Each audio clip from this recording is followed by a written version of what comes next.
Hello and welcome to Idea TV News Update. I am Adewale Olashepo. We begin with the headlines. African social platform NIGERIAN takes on global networks. UN chief urges Nigeria to lead Africa's push for global reform. African Union summit overshadowed by Saudi-UAE rivalry in Horn of Africa. World Bank commends Nigeria's investment in technical skills development. Away from Africa, Ramadan to commence in Australia on February 19th. STARMER urges Europe to rearm and rely less on the United States.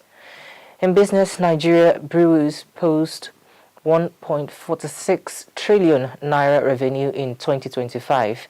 Dangote refinery boosts petrol supply to 40.1 million liters daily. In health, CEPI seeks $2.5 billion to prevent future pandemic devastation. And in sports, Kenya's KIPCHUMBA wins Lagos Marathon today. Now the news in full. A Nigerian startup, New Generation Tech Ventures, has launched NIGERIAN, a homegrown social media platform designed as an African alternative to global networks. Founded in 2024 by Ezekiel Adewumi, the mobile-first app allows users to post content, connect with others, sell products, and monetize their presence daily from the smartphones. Available on both iOS and Android, NIGERIAN enables users to create posts, photos, videos, blogs, groups, and events while offering tipping and subscription tools that allow creators to earn directly from their audiences. The platform also features an integrated marketplace enabling users to buy and sell goods or services without leaving the app. Developers say the platform focuses on African user behavior, prioritizing practical value and low data optimization through its leader membership plans. Creators gain increased visibility and branding tools as the company aims to close the gap in locally relevant social platforms across the continent. In other news, the United Nations Secretary-General Antonio Guterres has urged Nigeria to spearhead Africa's push for a restructured global order, describing the country as uniquely positioned to help the continent emerge as a future superpower. The appeal came during a high-level meeting with Vice President Shettima at the African Union Summit in Addis Ababa. Guterres highlighted Nigeria's demographic strength, democratic continuity, and rich natural and human resources as key factors supporting its leadership role. He also commended the country's economic reforms and contributions to stabilizing the Sahel and ECOWAS regions, noting that these efforts have reinforced Nigeria's influence across the continent despite domestic security challenges. Shettima reaffirmed Nigeria's commitment to multilateralism and called for comprehensive United Nations reform, including a stronger African representation and a permanent seat on the Security Council. Both leaders pledged deeper cooperation on peace, security, and development across the continent. In other news, the ongoing rivalry between Saudi Arabia and the United Arab Emirates is casting a shadow over the African Union summit in Addis Ababa, Ethiopia.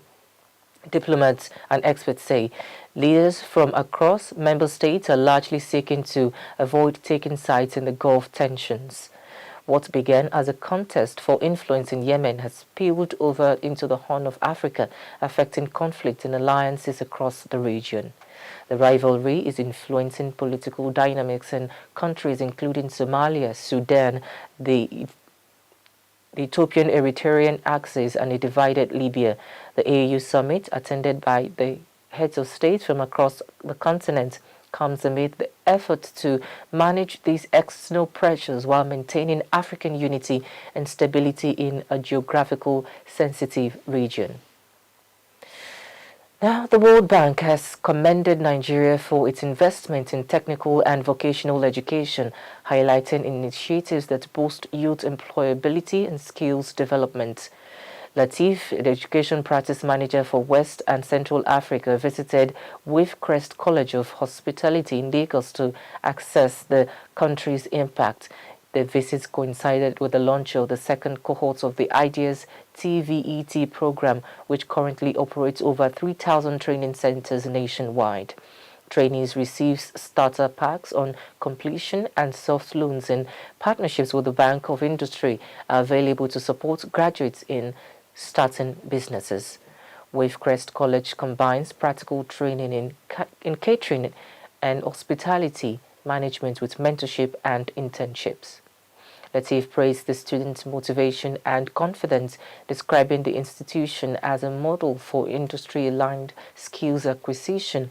The visits included inspections of lecture halls, kitchens, computer labs, and the library, underscoring the program's commitment to building human capital and sustainable economic growth. We'll go on a quick break now. When we return, the news continues.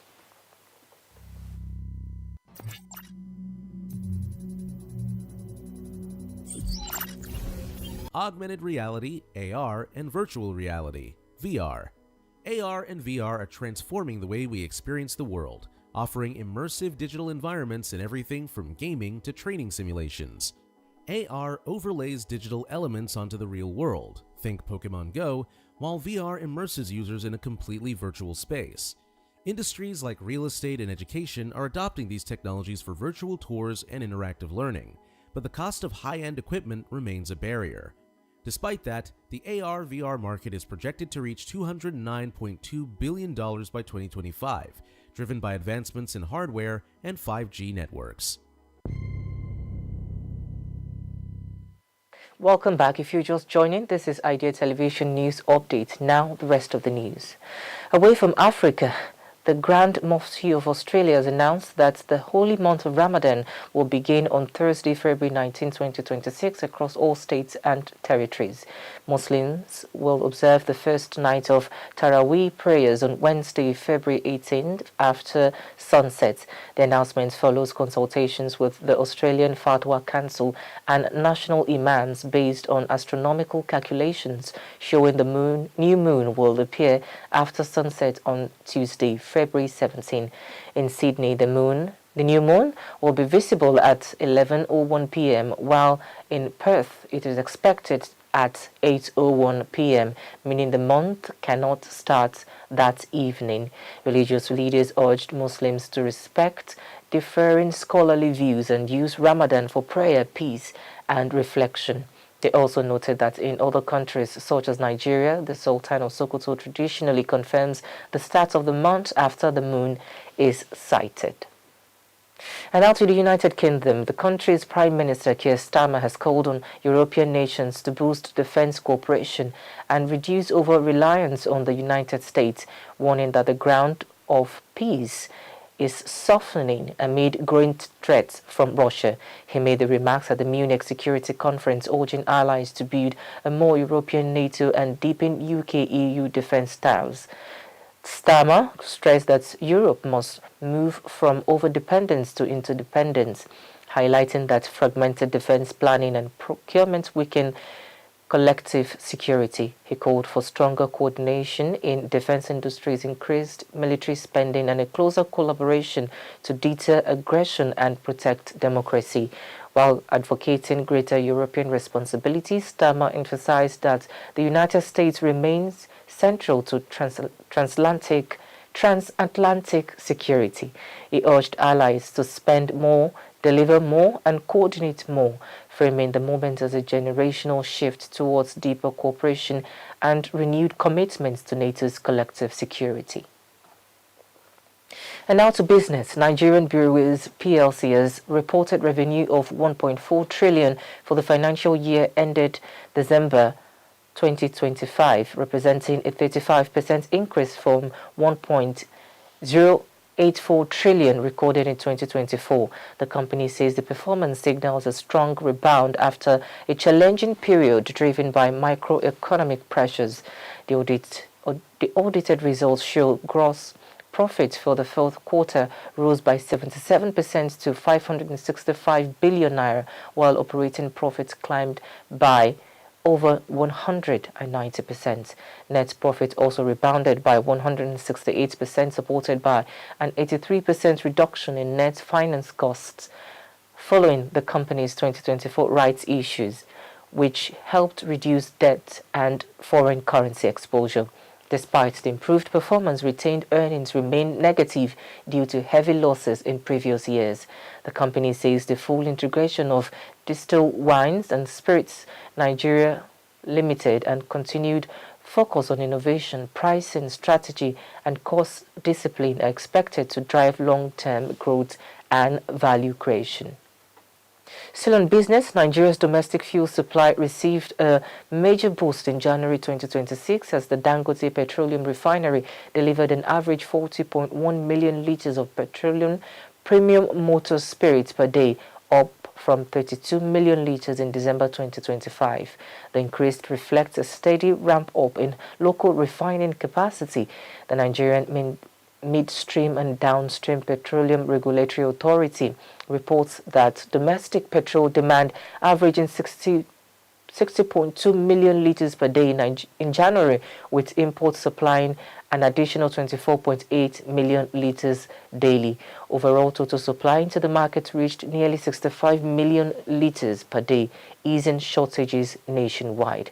The 650,000 barrel per day refinery in the Lekki Free Trade Zone is undergoing final performance tests after reaching full design capacity. Officials say the milestone will strengthen Nigeria's downstream petroleum sector and reduce dependence on imported fuel. Now to health. The Coalition for Epidemic Preparedness Innovations, CEPI, has unveiled a 5-year strategy, CEPI 3.0, aimed at strengthening global readiness against epidemics and pandemics. The initiative sets to begin in 2027 seeks a total of $3.6 billion in funding, with $1.1 billion already secured and an additional $2.5 billion requested from the governments and development partners. CEPI warns that outbreaks of diseases such as Nipah, Ebola, chikungunya and Marburg are increasing, with the risk of a pandemic on the scale of COVID-19 still significant. Studies indicate that if vaccines had been available within 100 days of COVID-19's emergence, over 8 million lives could have been saved and trillions of dollars in economic losses avoided.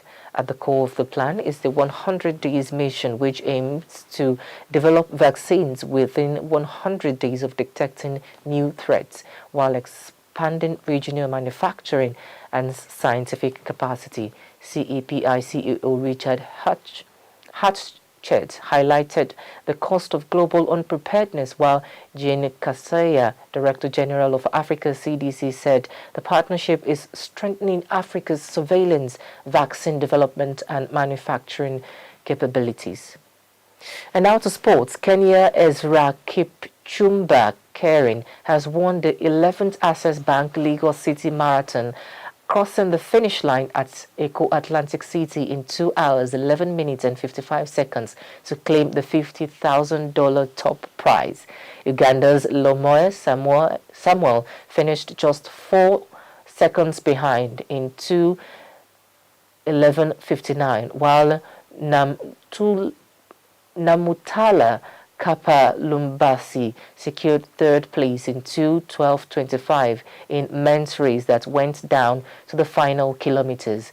In the women's category, Ethiopia's Dinky Meseret Meleke took victory in 2 hours 37 minutes 36 seconds ahead of Kenya's Daniel Flomena Cheyech and Ethiopia's Getwa Wangeg Zoldalem, as the marathon reinforced its standing as Africa's only World Athletics Gold Label road race.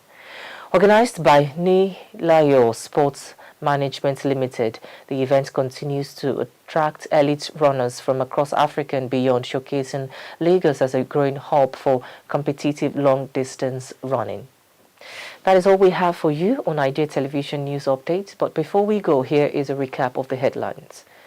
African social platform Niger WAP takes on global networks.